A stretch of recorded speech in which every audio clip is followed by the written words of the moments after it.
I think I was so miserable in pushing. I think I got to the point where I got so miserable in pushing that I was just like, I have to figure something out. And like, also I'm sick of beating myself up. Like it was that too. Like, there's so much of that. Like Darian, stop it. You are your biggest enemy right now. You are your biggest critic. And I think a part of that does come from the fact that like being a freelancer, things don't move unless you do. If I want to make something happen for myself, it's not going to be as easy as calling my relative, getting some family and friends crowdfunding. No, like I am going to have to figure it out.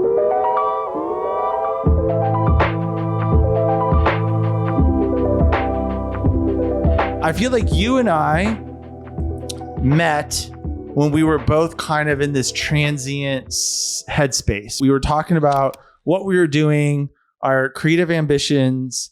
And I feel like you and I were very much in the same place where, you know, we had accomplished a lot of cool things.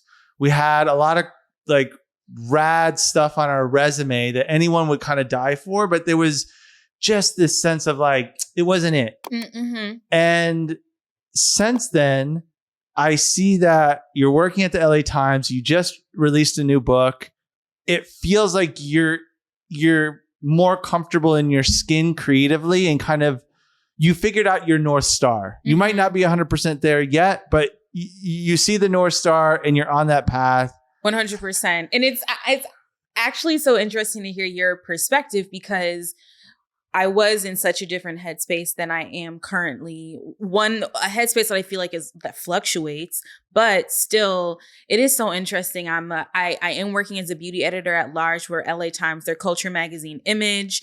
I have a book, Black Icons and Her Story, and it's 50 Black women, and I've written the bios for all 50 women.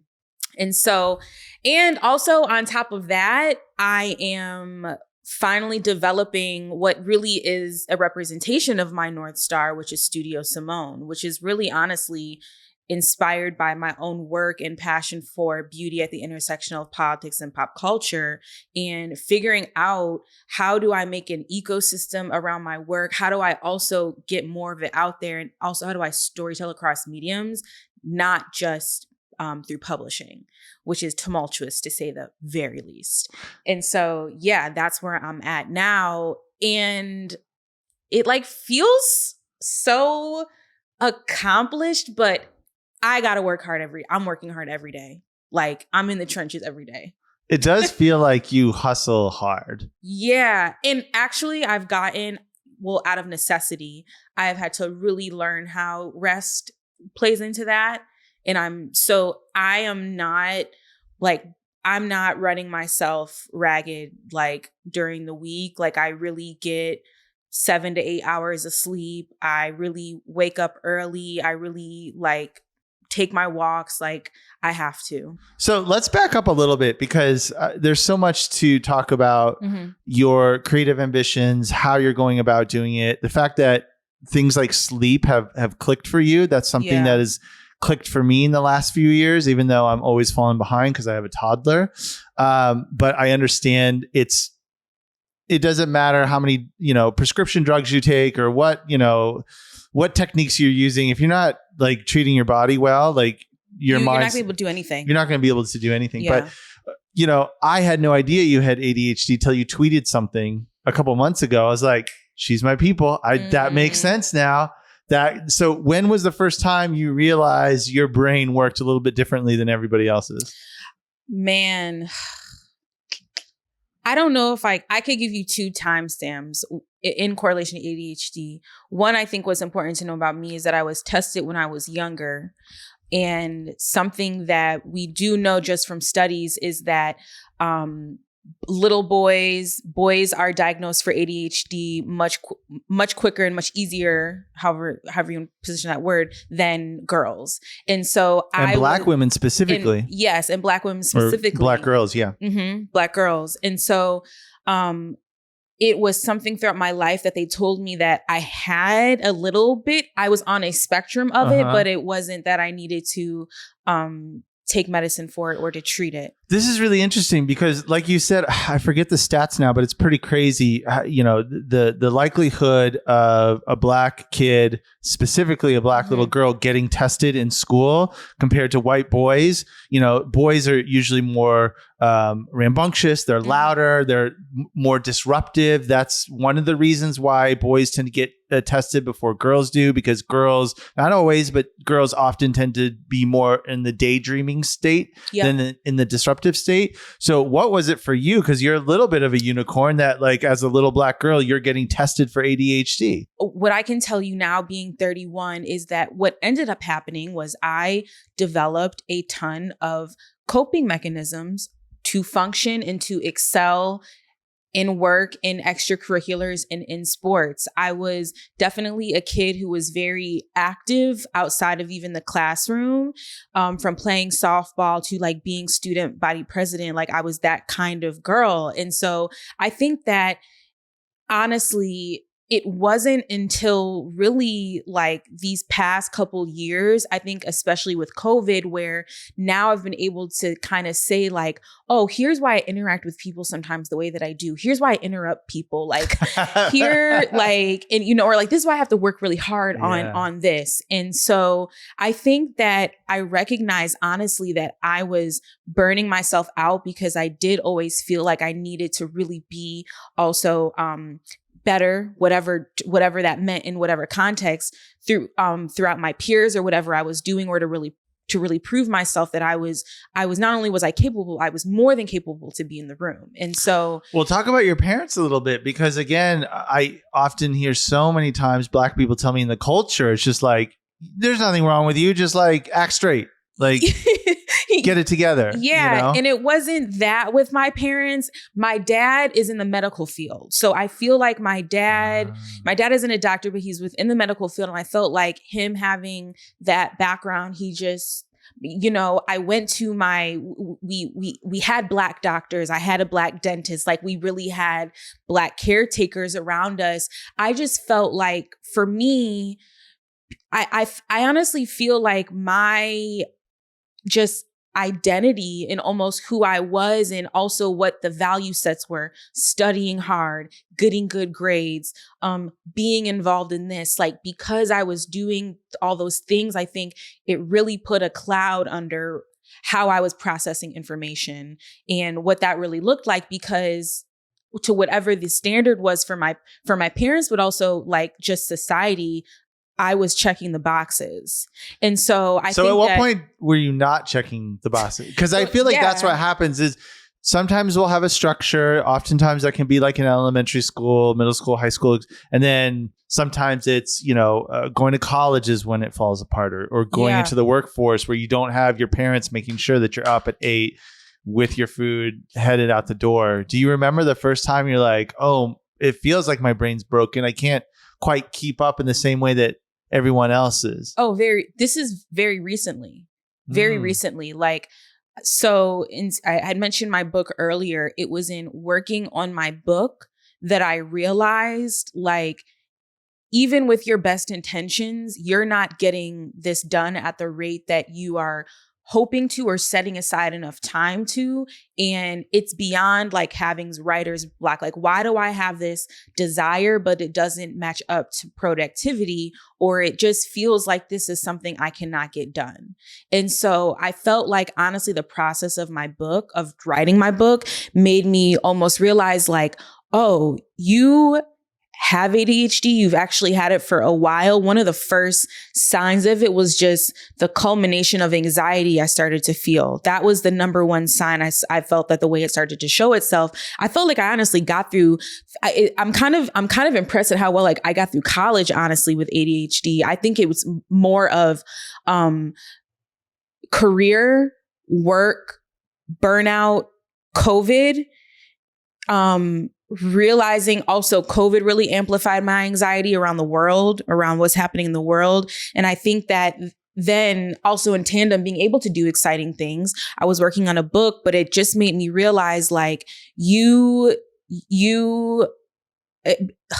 it's beyond like getting things done and being productive. Like that's all honestly on a scale to me now, but it's like, this is what's going on. And now I feel like what I'm going through now is like, oh, just like taking a pill isn't gonna solve this at all. It really is really, really sad. During COVID, you saw all these virtual digital pharmacies pop up. Yep. Trying to quote unquote help people with ADHD. But then you look closer, you're like, oh, it was a money grab because there was quick diagnosis, no structure or help beyond just the pill. Mm-mm. And this false selling point that if you take your Adderall, you're cured. And it's like, oh, it's like putting gasoline in a car, but you don't know where you're going. You don't know what you're doing. You're just going to be doing donuts in the parking lot. Like, like, the Adderall or the prescription drugs, like that is just one small tool in a much bigger toolkit that you need to kind of navigate the space. But what I'm so impressed about you is that like, you still figured out a way to do it. You still like wrote the book. You still hold jobs. You do what I think is one of the hardest things that, as a ADHD person, is to freelance. Like as much as we kind of hate structure, it's kind of good for us. Yeah. And when you're freelancing and you're like, don't have to be somewhere and you don't like it, when you have that much space to get lost in, it can be dangerous. Yeah, for sure. And I've definitely learned a lot around time management. And I think the biggest lesson I've learned around time management was that each week my time management is going to look different. I know that in the mornings, that's when I feel I can correlate. Like in the mornings is when I feel most clear and most focused. So my deep work, I know I can really only do deep work until like 1 o'clock. After that, that's when I can start to like have meetings or do things like answer emails or do things like that. But I think it's like, I tried so many different structures. Like I'm gonna spend 3 hours on this, 3 hours on that. And what I realized, like, you can only get done so much in a day. And actually you're going to have to be okay with that. It doesn't make you a failure. You are going to have to know your space, know your boundaries and know what you need. And so that has honestly really helped me. I would give up my freelancing for nothing though, because still at the same time, I'm somebody who loves freedom, loves to travel, I think that's also a part of it too for me is like, I think that like time is freedom. So if you have the more of it, the better. Well, this is really interesting because I feel like the things that you're saying, it took me years to figure out. Some people say that to me about certain things. It feels like you tapped into that very quickly. Like I was diagnosed as a kid and I knew I had ADD, but I just wasn't aware of all the things that you were talking about. So it was like, instead of, working with the way or when my brain gets tired, I would just push through it. Yeah. Like the analogy I use is like you're on a river and you reach a boulder and I would try and push the boulder out of the way instead of float around the boulder. And so it wasn't in the last 4 or 5 years where things started to click for me. I was like, oh, I got to flow instead of push. It's crazy to me that you like, how did you come to this? I think I was so miserable in pushing. I think I got to the point where I got so miserable in pushing that I was just like, I have to figure something out. And like, also I'm sick of beating myself up. Like it was that too. Like, there's so much of that. Like Darian, stop it. You are your biggest enemy right now. You are your biggest critic. And I think a part of that does come from the fact that like being a freelancer, things don't move unless you do. Or, if I want to make something happen for myself, it's not going to be as easy as calling my relative, getting some family and friends crowdfunding. No, like I am going to have to figure it out myself. And I think that all of these things have honestly just thankfully brought me actually more to a place of clarity now that I understand more of my body, my mind, my limitations, but also my expansions too. And so I don't know, I'm like talking about it kind of subjectively, but it is definitely for me a thing that is like, again, like finding a flow, and I got to be okay with that. It sounds, the way I was able to really find my flow with ADHD was after reading the book 4,000 Weeks. Okay. And Oliver Burkeman talks about time management from a more philosophical standpoint. And it feels like you're kind of tapping into this a little bit, but it was like, it's the one part about the whole ADHD industry they don't really teach you. They teach you like time management tricks and how to be more productive and blah, blah, blah, blah, blah. But on a bigger level, if you're just being productive for the sake of it, you're just spinning your wheels. You're wasting your time. If you don't understand that like time is finite and that we can't do all the million fantastic ideas that we come up with in our head and just say no to a lot of things, that's the only way we're going to get space to get stuff done. You kind of have to kill your darlings. You have to accept the fact that you aren't going to be able to do all the things that you imagine and dream up, because we dream up a million of them every single day. And like accepting your limitations almost gives you more room and latitude to do things. It does. It actually does. And I think it's like, even how I said, I can't do, just for an example, I know that I'm not doing any deep work past 12. Okay. I know that. I'm actually okay with that. It's actually almost a little relieving. Yeah. And so because instead of just holding anxiety in your chest all day long, you did your work to 12 and now you're breathing and then you're getting bored and then you're boredom leads to creativity and you're giving your brain space to think of other stuff than the anxiety of like, because when you were like beating yourself up, what's wrong with me? I mean, I feel like that's a real thing that I would say out loud, laying on the floor, like, furious at myself. Furious. Like the level of anger, my heart rate must have been bananas. Like, I'm just like, you are an idiot of the grandest scale. Yeah. It's like just telling yourself to calm down. It's like, but also being, I don't know. That's kind of, I think that basically everything we just talked about, I feel like is the headspace that I'm in, of just like, I can't do anything, but I'm creating honestly better and healthier processes and routines and cycles for myself. If anything, like, I think it's more about that, where it's like, I feel like I was really allowing actually my ADHD to get me into these coping mechanisms that weren't helpful for me. Whether it was around honestly, like smoking too much weed. Yo, the weed thing, I'm glad you brought this up. I will talk about it because I love weed. Me too. I had to stop every day. And I think that I was using it as a moment, saying it was helping me to distress me or helping me.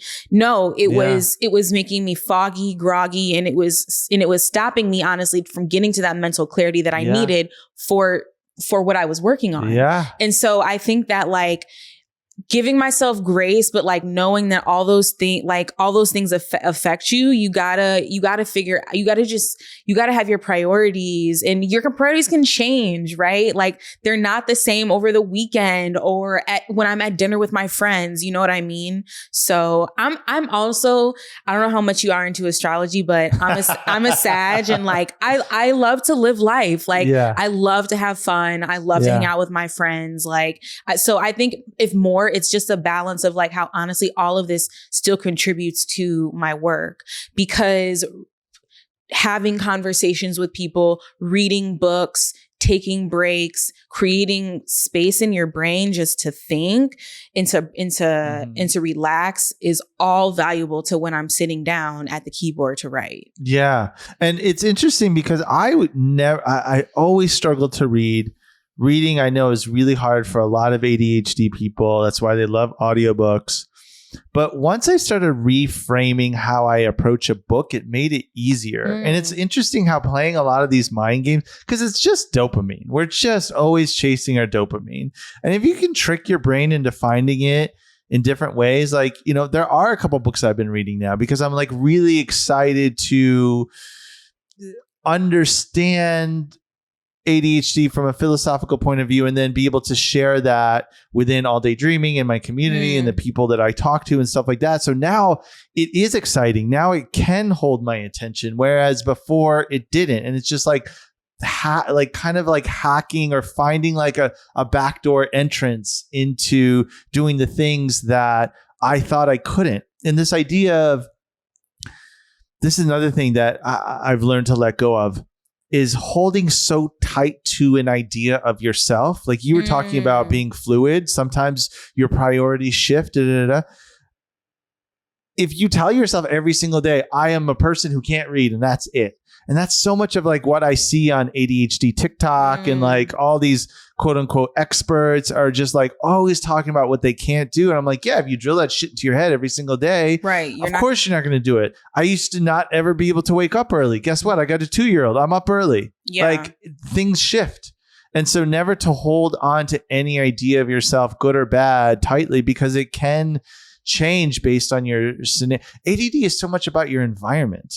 It is. It's very much about your environment. I'm very impacted and affected by my environment. But can I ask you, do you feel that there are, like when you talk about dopamine, are there certain things that you do? I know we were like talking about tips and tricks, but I am curious if there's something that you do when you do need to focus or just to get yourself in a place of clarity. Yeah. I mean, well, I guess be more specific. Okay, so let's say I actually am trying to get some work done. I'm trying to write, but I'm feeling, and maybe it's in the morning, and I'm feeling just a little bit buzzy. I'm feeling a little all over the place. Maybe I looked at my email too early. How would There you go. You just answered your question. Yeah, so stop looking at email early. To me, it's all about avoiding as many tripwires as possible, right? And staring at a screen is a huge tripwire. Whether that's your computer or your phone, it's going to suck you in. Yeah, those few hours right after you wake up, it is gold. It is gold. You're coming out of dream state. You're fresh. You're running at the most optimal you're going to run all day long. So the question is like, how precious do you want to keep that?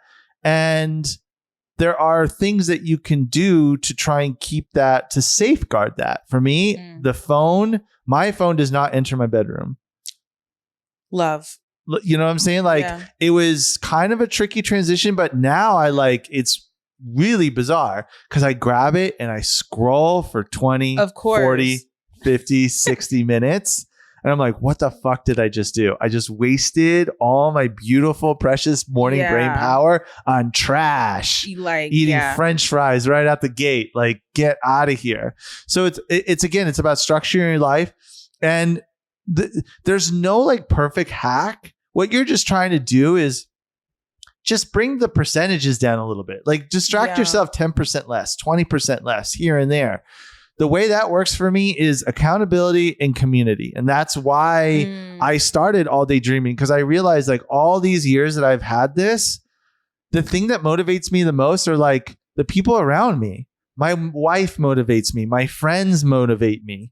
When I'm at a job and I'm on set, on a documentary, like I'm motivated by the people that I'm with, my DP, my cinematographer, like, when I'm interviewing people like that, those things energize me. So real. Those things keep me honest. And so that's why I try and like bring it's kind of weird. All Day Dreaming, it's a little bit of a selfish endeavor in that like I knew that if I created it, it would force me to do the things that I want to do. So I was like, fuck it. I'm just going to create this community because I'm going to do it anyways. And it's going to be a hell of a lot easier when I'm going to co-work with a bunch of people at 1 p.m., which I have to do today.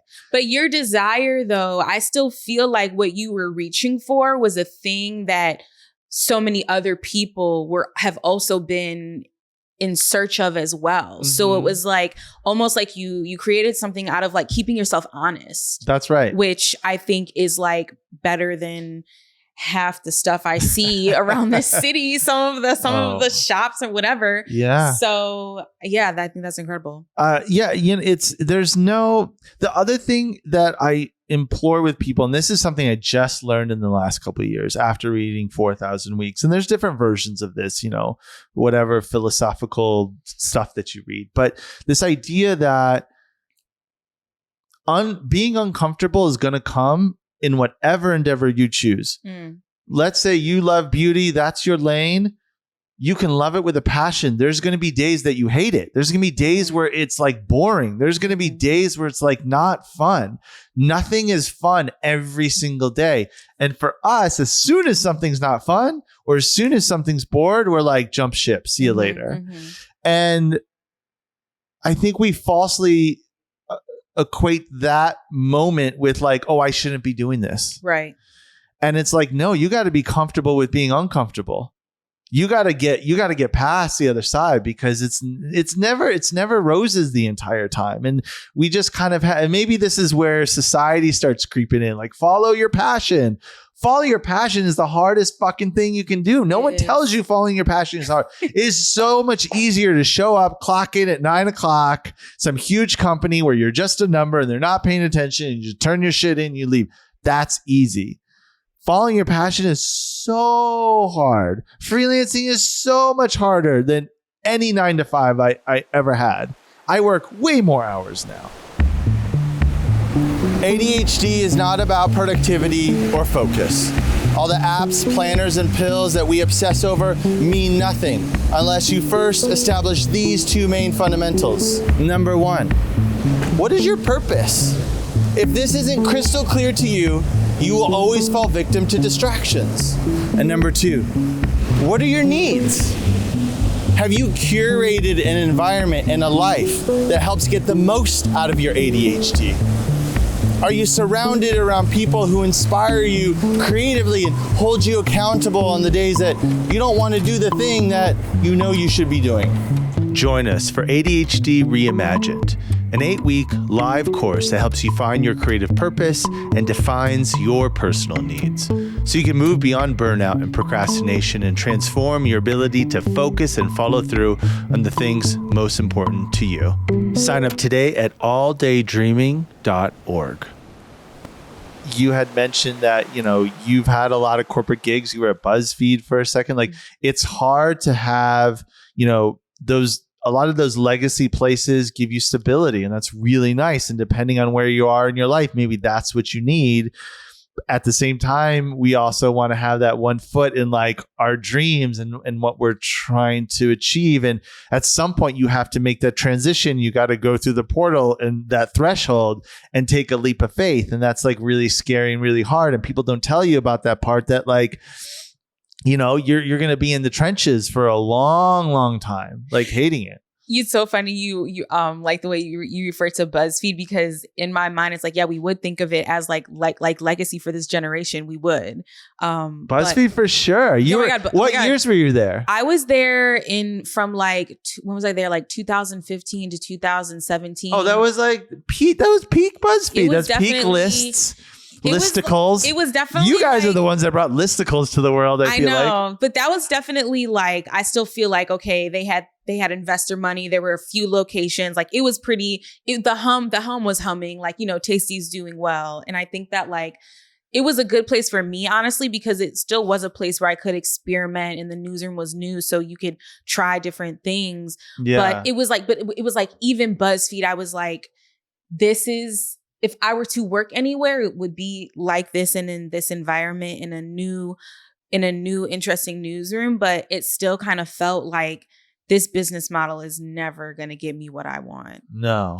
And also, like, aesthetically, I feel like you are just aesthetically a little like you're I don't know. You kind of float above all that. Oh, okay. Interesting. Yeah. I mean, well, just look at your vibe. You got a fresh new haircut going. Yeah. Like, you're looking good. Thanks. You got style. You're not BuzzFeed style. That's not who you are, right? No. Like, what's your aesthetic? Like, what are your muses? What are the people that you look to and you're like, wow, they're killing it? Yeah. That's a good question.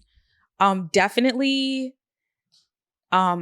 90s style Sade, because I love the simplicity. I love simply just looking good. Like, I like being able to throw on jeans and a white tee and like, but I found the white tee that fits me perfectly. Like, or I found the material I like the most, or I find the thing where it's like not going to shrink down. Like, it's all about. But this is another hack too, right? Mm-hmm. Like, finding your uniform. Yeah. We waste so much time and energy thinking about what to wear.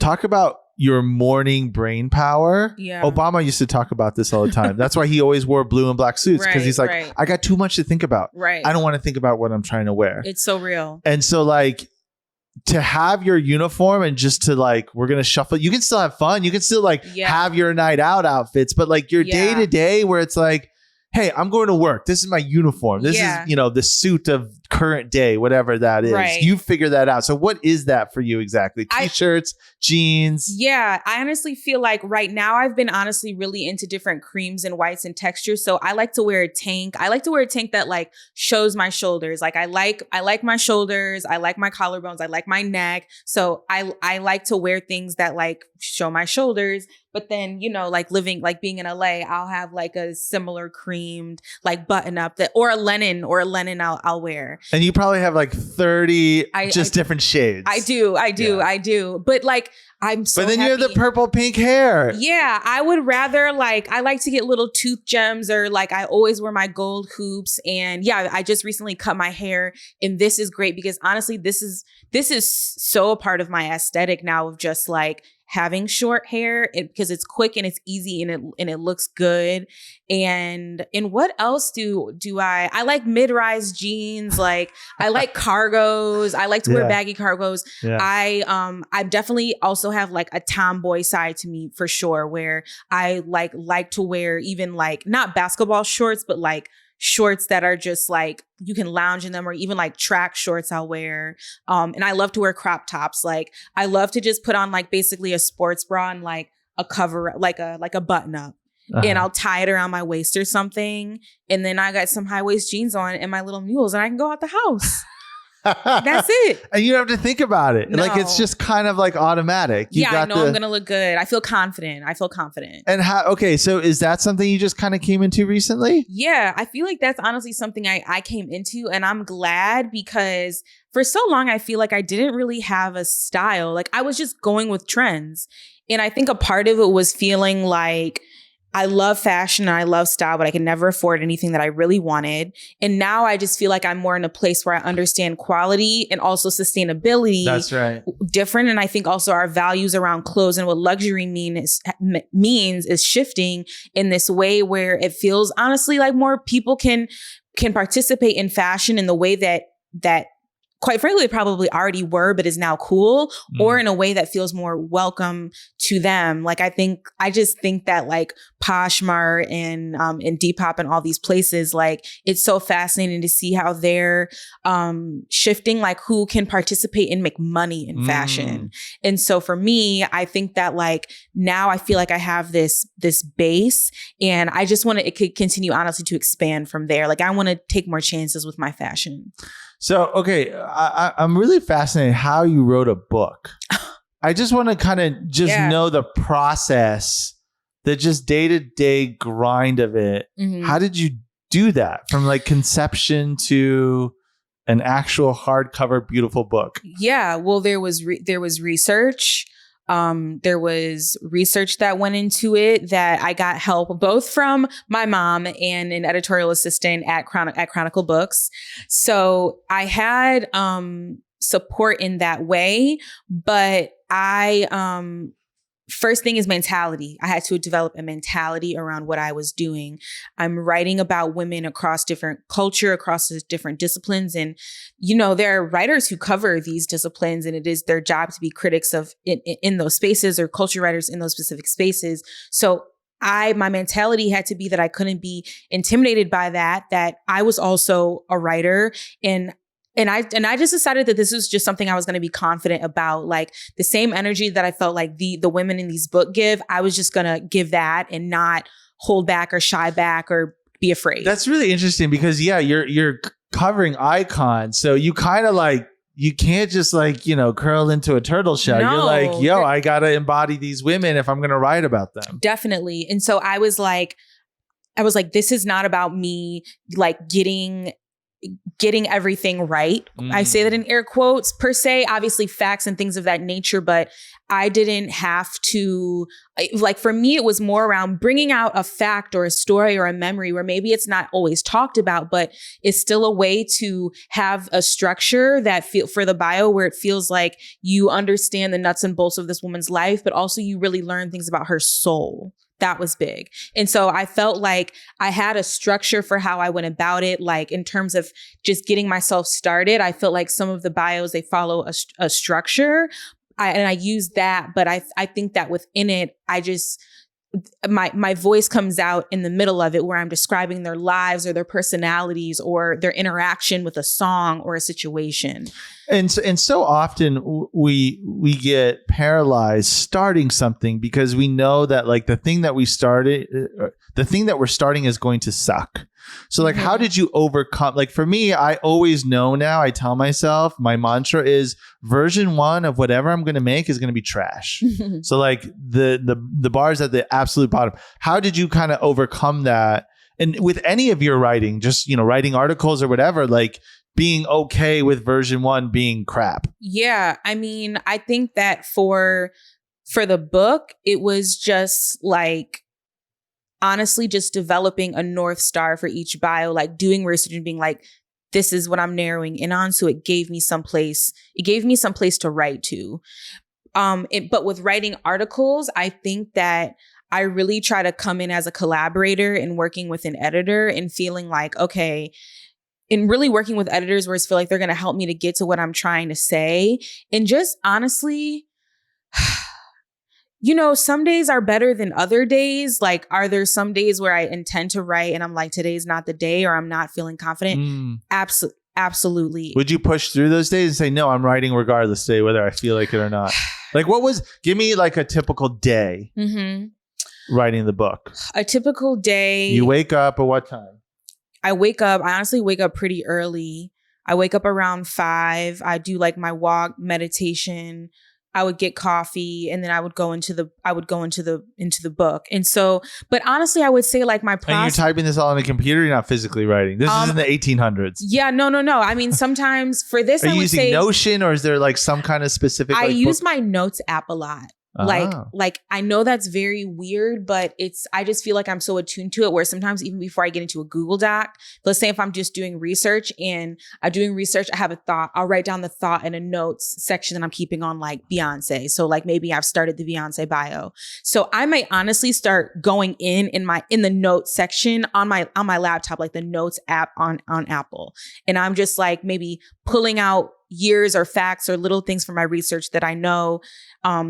And then I'm working. So there's like a Beyonce section, let's say. Yeah. And you're just throwing a bunch of random stuff in there. Yeah. Wait, how are you keeping all this organized? Your notes app? Yeah. You're not using like Notion or Google Docs or nothing? Well, in the writing process, I'm starting messy.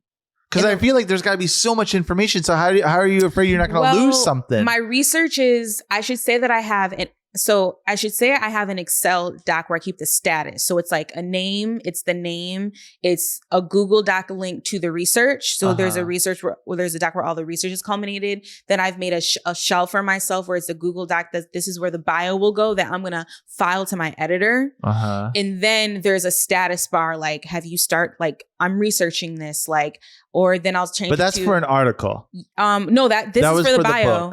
That's for the book. Yeah. It. And I just kept an Excel doc and that's how I got through each of them was like, I'm definitely an Excel doc. I was like tracking myself. Like, okay, when I would turn it to my editor, I would change the status to with editor.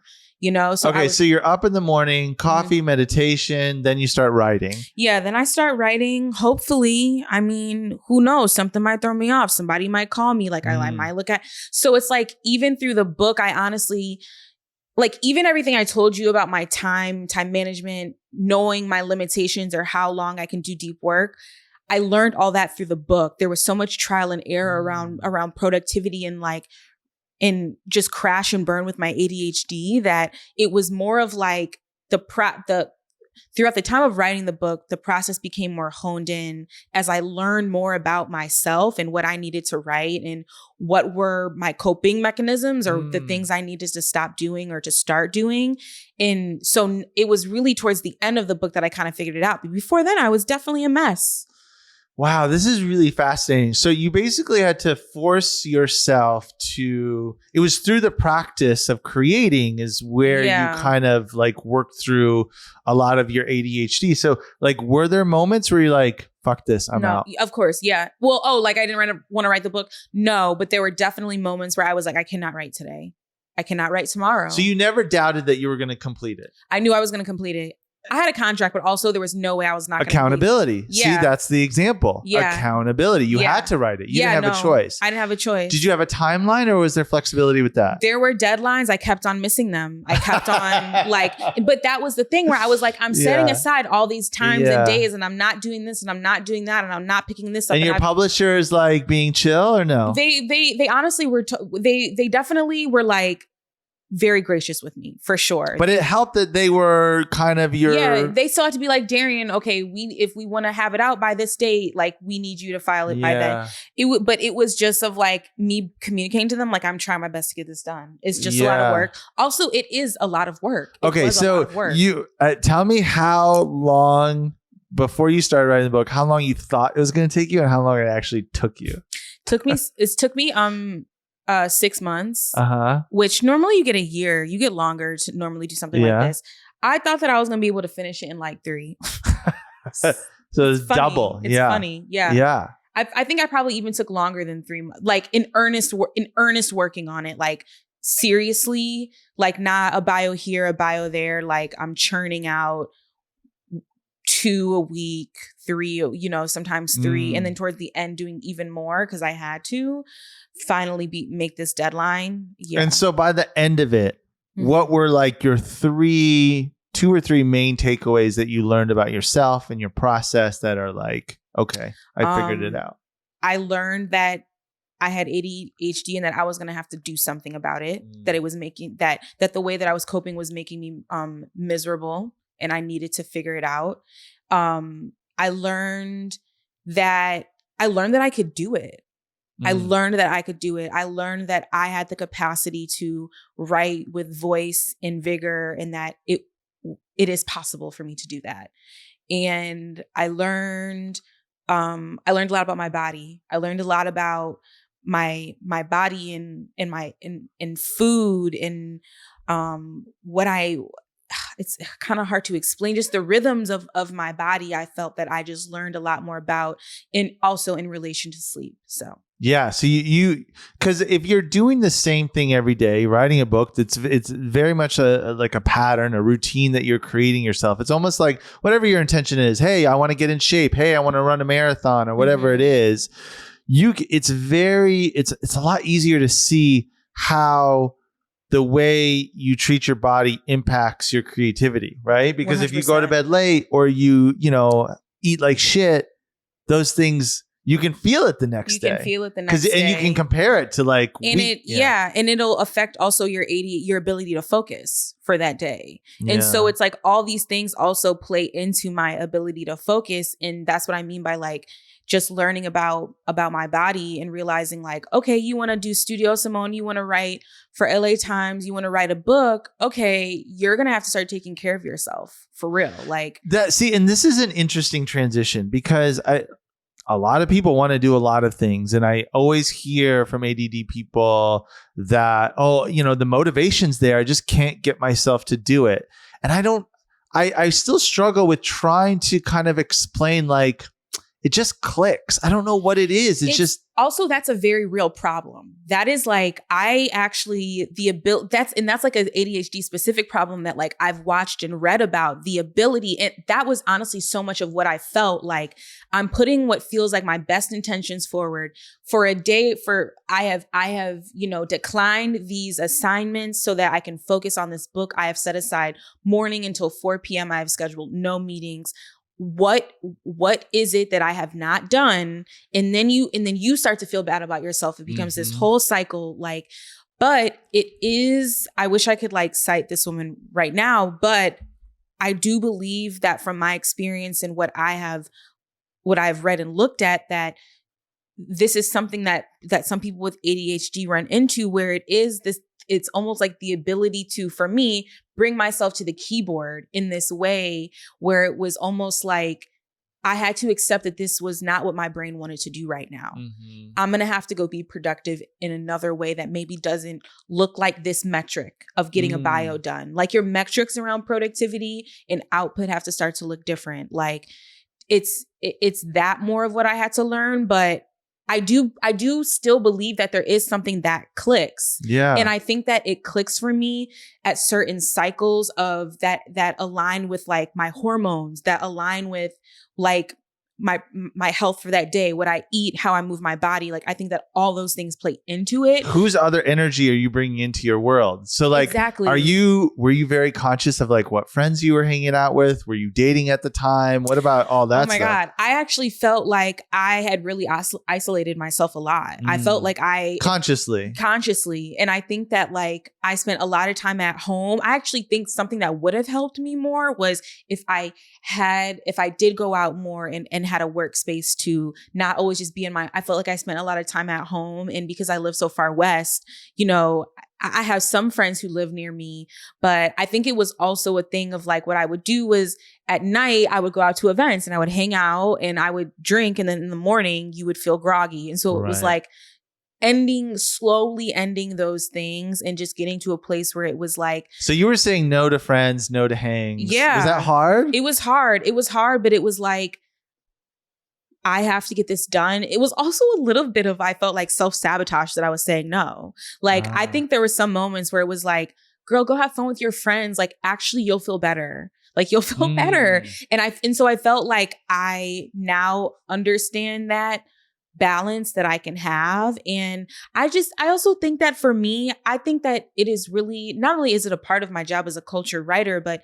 in general, I do well when I'm interacting with people, when I'm seeing new things, when I'm just in a new environment. And I think that I should have played more into that without feeling like I needed to have a drink all the time or feeling like I needed to like light a joint all the time. What's interesting too is, you know, you being a writer, a public figure, and the type of stuff that you write about, is there like a responsibility that you feel you carry yourself? Yeah, I feel like that's something I've naturally always had. And I feel like thinking about it in intersection with like journalism and adjectivity, it's like a part of the conversation, but a completely different conversation. But I think for me, it's something that I have thought a lot about and have had a lot of evolving thoughts about because of how I was trained to be a journalist and a writer. And now how I think about that in terms of my identity, how media has been irresponsible to me, but still the standard that I hold myself to in terms of how I want to storytell. And so, yeah, where am I going with that? I think that in general, I've always had a certain level of integrity and responsibility that I just hold myself to. And I think that like, I'm not doing it because I feel obligated to the LA Times or to the New York Times or to anywhere I've written. It's actually just like, thank God I have that. Like I have that less because I'm trying to prove something to them, but more because of just my role as a journalist, but also just as being Darian. And so, yeah. It's also funny to think that like we love to interrupt people. We can't wait for someone to finish their sentence because we already know just get to the end of the sentence. I know what you're going to say. I'm just going to jump in now. Yeah. Right? Yeah. But like so much of what you and I do, you mentioned storytelling, is like us trying to tell other people's stories. Right. You do that through writing. I do that through documentaries and interviews. And it's helped me be a better friend and just be a better human out in the world when in those moments I want to jump in. I almost go into interview person mode. Me too. And I just kind of, it's almost little awkward sometimes because I've had people be like, yo, are you interviewing me? I'm kind of like, yeah, kind of. Yeah, that's my coping mechanism to like not interrupt you. So I'm just like going to go in journalist mode. Yeah. Oh my God, that's so true. And I think that like, there's so many things about just the nature of, I think, who we both are to an extent of just wanting to talk to people, wanting to learn. Do you get energy from being around other humans and talking to people? Oh my God. Yeah. It is. And I was going to say, it is why I am a journalist, why I'm a reporter, because I love to interview people. I love to be in conversation, like strange new situations, like the dopamine I feel from a good interview with somebody who I feel like really kept it real with me. Can't touch it. You can't, like, it makes me feel like I am doing what I'm supposed to be doing. Yeah. You got to be around people. This is why I was surprised to hear that you cut a lot of people and experiences out of your life while writing the book, because that seems really, really hard, because I get so much energy from being around other humans. My wife, like, she's fine. Just like, I want to be home. I just want to chill. I just want to watch a show. Like, let's, you know, and I'm like, no, I want to invite everyone over to our house. I want to have a slumber party. I want to, like, I need that energy all the time. I love to go to concerts. Yeah. I like to go out. I like to see what people are wearing. Like, I want to know what the vibe is, basically. Like, I want to know what people are out here doing. Like, I love all that. But I think it's so refreshing to hear you say, like, you recognize when it doesn't help you, when it's too much dopamine. And it's like, no, I'm trying to write a book. Yeah. And you scaled it back. Yeah. And I think now, like, my next book I'll write, I'll have a different...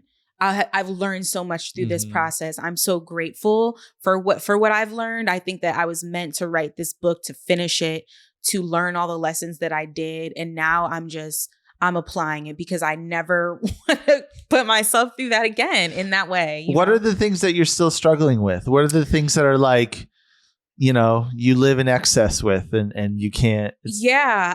It's so funny, because I think I live in excess of a lot of things because of the nature of my work, because people are constantly trying to send me things or get me to be places, or trying to feed me something, or trying to put something on my skin, or trying to get me to do the thing. And sometimes I cave, and other times I just naturally just end up with a lot of stuff because of my job, and for hair, for skincare, for people want your attention. Yeah, like, yes, people want my attention. And so it's like, I think that now I'm just at a point where, I'm sorry, what was the question actually? No, that's that perfect ADD. This is great. No, that's exactly it. It's the Michael Scott, like, sometimes I start a sentence and I don't know where it's going. I just hope I get there along the way. Like, yeah, I thought that was going to happen. It didn't. Excess. Are there things that you still struggle with that, like, you know, for me, I struggle with, like, sugar. Damn, I'm eating too much sugar. I'm always, like, fighting sour gummy bears not to put them in my shopping cart. Yep. Like, whatever your excess is, what is that? Definitely sugar. And actually, I'm much better, but I will fall for a good boba tea. I'm sure I have a boba tea outside of my car from last balls, night. Yeah. So stupid. Such a gimmick. I love it. But I love sugar, but definitely have still honestly cut down on my sugar intake. But I think that for me, I still struggle with like spending, like, budgeting in general, honestly. Like my lifestyle, like being a material girl, basically. like being a material girl, and like generally I'm just I'm an attempted millennial all the time, looking at things on Instagram. So when you tweeted about your ADHD, was there, what kind of reaction did you get? Like, because you don't talk about it a lot. I feel like it's not your thing. I must have been really. Do you remember what I said? Maybe I'll look it up. I think I might have. Oh, maybe it was soon. One day soon, I'm going to tell my ADHD diagnosis story, but I'm going to wait until it's over. I finally get diagnosed, and I've had to process it myself. Was it that one, or was it, I have some stories coming out, ADHD kicking my ass, but I have some stories coming out? That's what it was. The kicking my ass one. I didn't even know about the other one. Wow. Yeah. I was very frustrated in that moment. I really don't even fully want to get into it, because it's like just seeing a psychiatric. No, I want you to go into it. That's the whole point. I brought you here. I want the dirt. Girl, I want you to go. Yeah. Well, I want to know. Yes. Just from that experience. Yes. What was happening? I mean, after I realized that I really needed to get formally diagnosed with ADHD, I knew. Also, I should say that honestly, speaking of TikTok, it was people talking about TikTok and their symptoms that got me. I know. That got me like, okay. It's a double-edged sword. It's good for some people, but it's bad because like everyone's self-diagnosing. Yeah, totally. Yeah. But for me, I was like, I see so much bullshit that I bypass on the internet in general. And I was like, no, I should look into this because I already have been, I've been dealing with this since I was so young and I've already gotten tested once. So I should revisit this. But it sounds like there was a moment where you were like really in a bad spot. Yeah. I don't remember when exactly, but it was probably, honestly like, yeah, like really this year, all of this year, I feel like definitely winter and definitely spring. And so of just having these moments where it's like, yo, you got to figure this out. Like this is also affecting you financially. You're not getting your work done. You can't get your work done as soon. And are you talking to anybody? Are you processing this with, I don't know, therapists, family, friends? Yeah. So at the time I wasn't in therapy. I'd been in therapy for some time, but I had started to pick back up a few sessions just with my therapist again. But then also I started to see a psychiatric nurse. I started to actually use my insurance. And so I wanted to get diagnosed so that I could be put on ADHD or I could be put on Adderall and I could, so that, and also I want to say I had taken Adderall before because I went to college. So I knew what it did to my body, even the really harsh stuff. Yeah. And I had already had moments where I had taken it. At times. And so I knew what it would do to me. And so I went to go see a psychiatric nurse. She actually first put me on Wellbutrin because they were saying, as they normally do, because they think, oh, it actually could be anxiety. It's coming from depression, this anxiety that you're feeling. The Wellbutrin made me happy. The Wellbutrin made me, but mostly I felt nothing. If I'm being honest, I knew that I was not depressed in the way that the Wellbutrin was supposed to treat. And so, and she also upped my dosage too, and that didn't do much.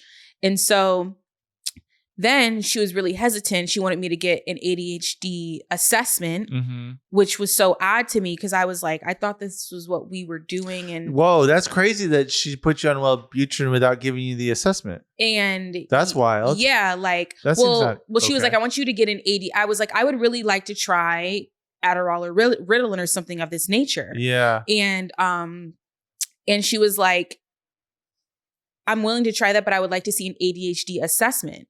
And so I was like, okay, interesting. I thought this is why I came here. So this is what I'm saying, like running in circles. Tough. It is tough navigating the healthcare system. And I have ADHD. And I'm putting reminders in my phone. I got to call. I got to do this. Don't forget to do this. My mom's reminding me, Mom, will you help me to remember this? I am trying so hard to do this for myself. I am, all the hard things are normally hard for me. Booking the doctor's appointment, remembering to do this. I am doing it. And so then I go to go see another guy. He puts me on, he does a self-assessment, which just questions self-assessment in that way. He puts me on Ritalin. I take a small dosage twice a day. He had me on like 2 small pills. And I was like, this didn't really do, it started out helping me, but then it didn't. And then he upped my dosage of Ritalin and that made me depressed. The Ritalin made me incredibly depressed. I haven't touched it since.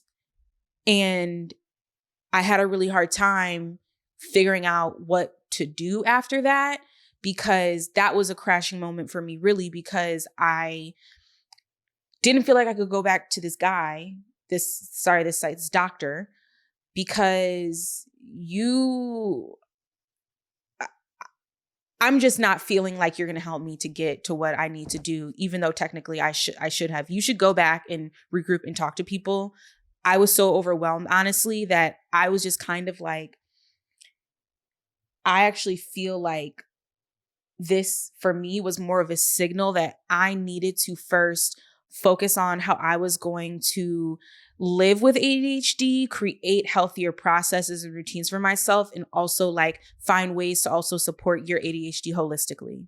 Yeah. That was really the conclusion that I came to, versus like, you're going to fix this with Adderall or a pill or whatever it may be. It's more of now, like, you have to work out because it helps your brain and helps you to focus. Like, you should try out those adaptogens or those supplements or those mushroom, like, you should try it out because generally it's actually just going to make you feel better. It's so have honestly just been going more of that route of doing things that are like herbs and supplements. And I'm not saying that's nootropics. Nootropics. Yeah. So you're not doing the prescriptions at all. Not any longer. I mean, if an opportunity arises where I meet a doctor, I definitely want to go the journey of talking to a psychiatrist, really finding a doctor. I basically just realized like all that stuff takes so much time to write the right people, the right doctors. That's right. And I definitely need those things in place. But I think what I've realized for right now, for the immediate future, it's like health, body, supplement, nootropics, like try it because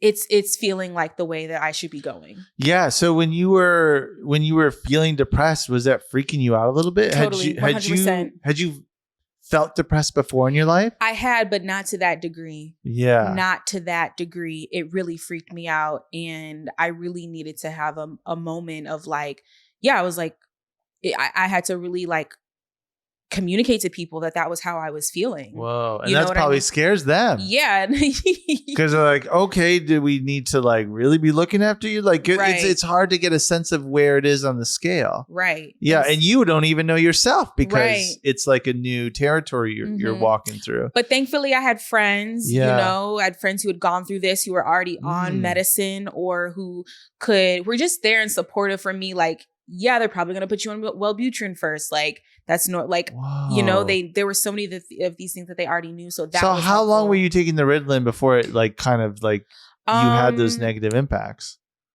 I was on like the third or fourth day of the higher dosage. And I was supposed to take it for like a 2-week run. Yeah. And I was just kind of like, I'm not even at a point right now where I'm tempted to take any of it. I still have bottles left over of Wellbutrin, of Ritalin, of all of different milligrams. I am not interested. Are you sensitive to prescription drugs just in general? No. Just something about but that. I will say that I am someone who, I don't have any chronic illnesses. And I'm someone who I've generally been healthy throughout my life, where I go and get my checkup.